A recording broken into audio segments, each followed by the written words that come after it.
بسم اللہ الرحمن الرحیم نحمدہ ونصلی ونسلم علی رسولہ الکریم۔ اصول فقہ آج دوسرا لیکچر ہے،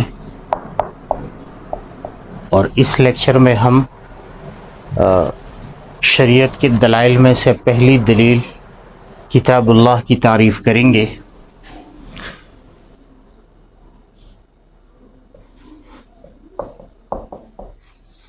کیونکہ یہ دلائل شریعت میں سے یہ پہلی دلیل ہے۔ کتاب اللہ کی جو فنی تعریف کی گئی ہے، سب سے پہلے تو لفظ قرآن یہ قرأ یقرأ سے مأخوذ ہے، اور قرأ یقرأ کے مصادر دو وزن پر آتے ہیں، قراءۃ و قرآن۔ قرآن کے معنی ہے بار بار پڑھی جانے والی کتاب، اور یہی لفظ قرآن کریم کے لیے قرآن کریم میں خود ہی مستعمل ہے، ان علینا جمعہ و قرآنہ۔ اور اسی طرح کافر بھی کہتے تھے لا تسمعوا لہذا القرآن والغوا فیہ لعلکم تغلبون۔ تو لفظ قرآن لغوی اعتبار سے قرأ یقرأ سے مأخوذ ہے، اور اس کے معنی ہے پڑھنا، اور قرآن کریم بھی پڑھی جاتی ہے تو اسی وجہ سے اس کو قرآن کہتے ہیں۔ اور قرآن کریم کی اصطلاحی تعریف جو اصول فقہ کے علماء کرام کرتے ہیں وہ یہ ہے القرآن کلام اللہ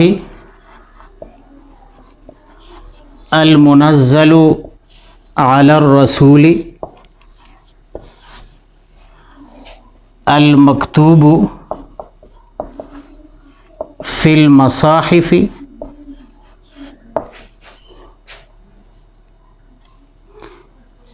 المنقول الینا نقلا متواترا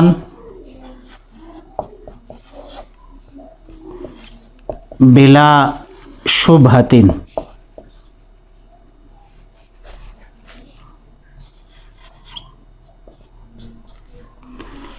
اب یہ دیکھیے،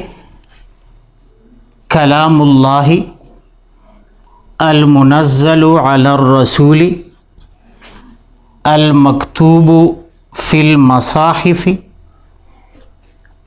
المنقول الینا نقلا متواترا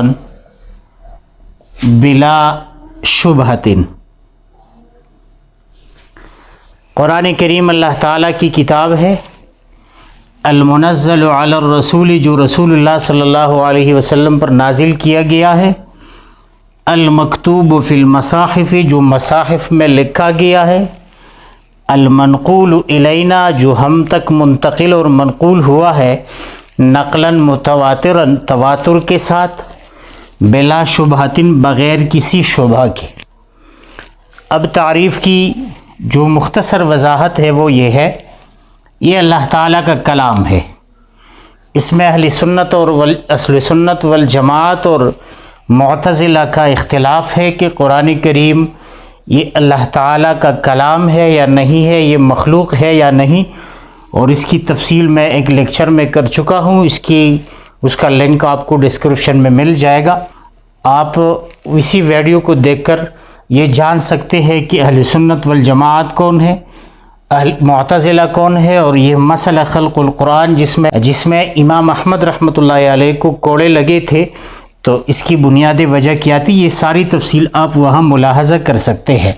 اہل سنت والجماعت کی نزد قرآن کریم یہ کلام اللہ ہے، اللہ تعالیٰ کا کلام ہے۔ المنزل علی الرسول یہ اصل صفت اور ماہیت ہے قرآن کریم کی کہ یہ نازل ہے رسول اللہ صلی اللہ علیہ وسلم پر، یہ کسی انسان کی تصنیف اور تالیف نہیں ہے۔ المکتوب فی المصاحف یہ مصاحف یہ مصحف کی جمع ہے، اور مصحف کے معنی ہے لکھی ہوئی کتاب، مجلد کتاب۔ تو المنزل علی الرسول المکتوب فی المصاحف، جو مصاحف میں لکھا گیا ہے۔ اب یہ ماہیت قرآن کریم میں شامل نہیں ہے، لیکن صرف یہ بطور واقعہ یہ قید اضافہ کیا گیا ہے ایک فائدہ کے لیے، اور ورنہ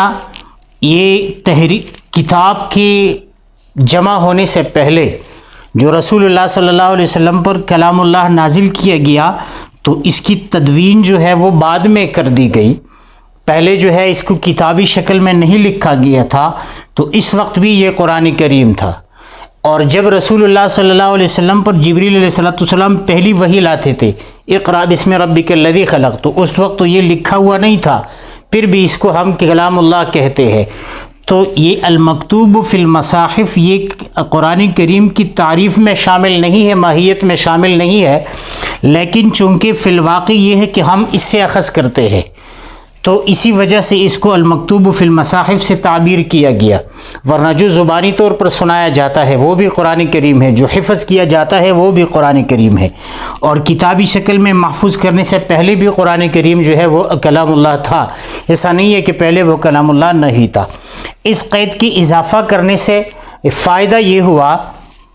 کہ قرآن کریم کی بعض قراءت شاذہ یا قراءت مشہورہ ہے، جیسا کہ ابی بن کعب کی جو قراءات ہے وہ شاذہ ہے، یہ اخبار آحاد سے ثابت ہے، اور جو عبداللہ بن مسعود رضی اللہ تعالیٰ عنہ کی بعض قراءات ہے تو وہ قراءات مشہورہ ہے، تو اب وہ ہم کلام اللہ یعنی قرآن کریم میں اس لیے شامل نہیں کر سکتے کیونکہ وہ المکتوب فی المصاحف نہیں ہے، اس سے خارج ہے، تو اس وجہ سے ہم اس کو قرآن کریم نہیں کہہ سکتے۔ المنقول الینا نقلا متواترا، قرآن کریم ہم تک منتقل ہے نقل تواتر کے ساتھ۔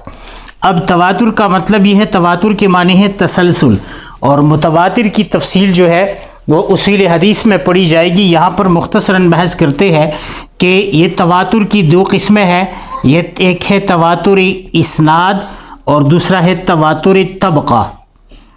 ویسے اس کے دو اقسام اور بھی بنتے ہیں، تواتر قدر مشترک اور تواتر تعامل یا توارث،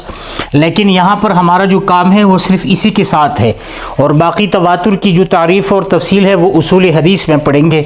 تو تواتر اسناد کا مطلب یہ ہے کہ ایک حدیث رسول اللہ صلی اللہ علیہ وسلم سے اتنی کثیر تعداد میں روات سے نقل ہو جن کا جھوٹ پر جمع ہونا محال ہو، اس کو کہتے ہیں حدیث متواتر، اور اسی کو تواتر اسناد بھی کہتے ہیں۔ دوسری قسم ہے تواتر طبقہ۔